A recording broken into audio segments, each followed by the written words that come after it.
performance in our own children.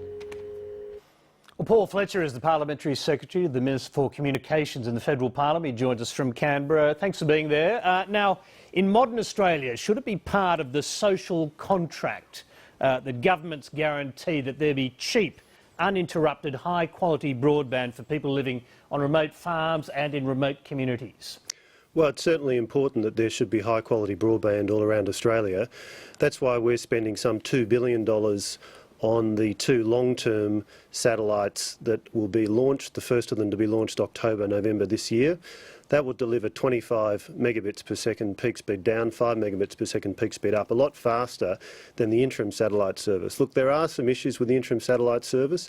We inherited that from the previous government. They promised that there was capacity for 250,000 end users. In fact, they only purchased enough transponder capacity for 48,000, and they didn't give NBN Co the right contractual or technical tools to manage the relationship with the retail service providers, the companies that actually provide the services. Okay, well, I understand, yes, there clearly were problems from the outgoing government. 2 years have passed now, and what we just heard there, you heard the testimony of those people, 20 gig download limits is devastating remote education for these people. Why are those limits in place, and can't that be fixed in the short term? Well, the fundamental issue is trying to use the scarce capacity on the interim satellite service and allocate that as fairly as possible. We've taken a number of steps, invested $18.4 million to improve the capacity on the interim satellite service by over a third. Can I just quickly, just a quick one on that. If you're able to do that by spending $18.5 million, couldn't you have spent more and increased the capacity by more? Well, we need to strike the right balance between doing the best we can with the interim satellite service and focusing on the long-term satellite service. Sure, but could you have spent a bit more money and instead of a third better performance, got a half or 60% better? Well, Tony, the total subsidy or the amount of money that's being spent per end user is about $7,000 on the long-term satellite service. A big capital investment so that we can give Australians in remote areas the capacity to use satellite for distance education and other things. So we've established a distance education working group. That's officials of the Commonwealth Education Department, all the state education departments, Commonwealth Communications Department, National Broadband Network, to make sure that when the long-term satellite service is launched, some of the problems we've had with the interim satellite service, such as frankly a bit of a disconnect between what's in the curriculum and then the amount of capacity that's available. There's roughly, on average, 9 gigabytes per end user available per month. Yes, I'm just going to go, we haven't got a lot of time, so just can we specifically look at a couple of the problems shaping the deliberate slowing down of internet speeds by the retail service providers when people reach their download limits? I mean, how are people with lots of children, and by the way, this is going to go on for well over a year until these satellites, at least the first of these satellites is in place. How can these people educate their children under those sort of circumstances? Well, look, there's three things we're focused on. First, getting the best we can out of the interim satellite service, that additional expenditure I talked about, and there is shaping. What that's designed to do is spread the use of this finite capacity most fairly, because some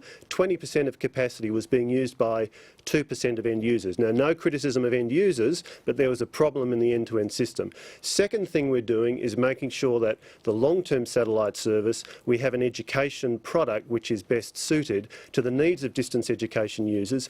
So what we're looking at is using... So what you're saying is the state and territory education departments built their internet systems assuming that there'd be proper broadband, and there isn't.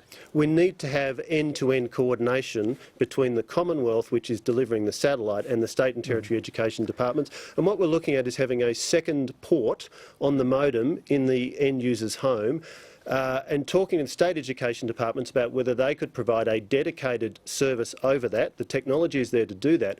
What that would mean is that your download for the education service would not impact on your first service, your general broadband service. Third thing we're doing, improving regional and remote mobile services. Okay, on that one, just let me bring you in. Ainsley MacArthur, the distance education parent we just saw there, they couldn't get an interim satellite service because they have a mobile signal, although probably quite a terrible one.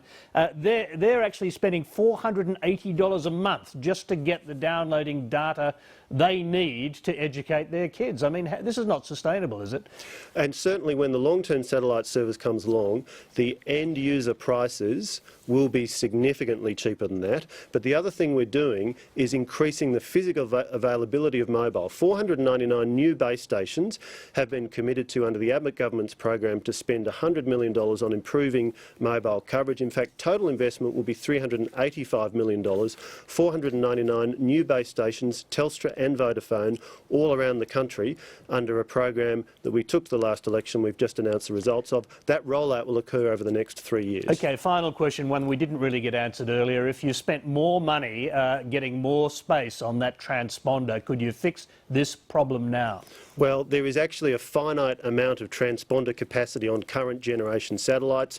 That's why the two new satellites are so important. They're what's called Ka band. They'll have a lot more capacity than the existing interim satellite.